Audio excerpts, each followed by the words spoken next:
ஜூலை 4, 1982இல் அஇஅதிமுகவில் சேர்ந்தார் ஜெயலலிதா. ஜெயலலிதாவை கொள்கை பரப்பு செயலாளராக கடலூர் மாநாட்டில் நியமித்தார் எம்ஜிஆர்.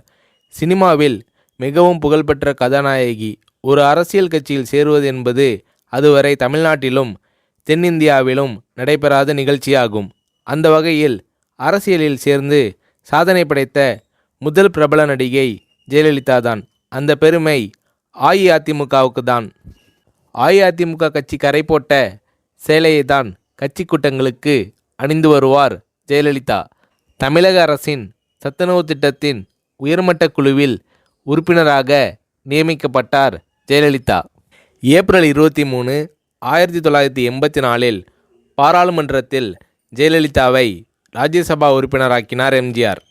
ராஜ்யசபாவில் அதிமுக குழுவின் துணைத் தலைவராகவும் ஜெயலலிதாவை எம்ஜிஆர் அவர்கள் நியமித்தார்.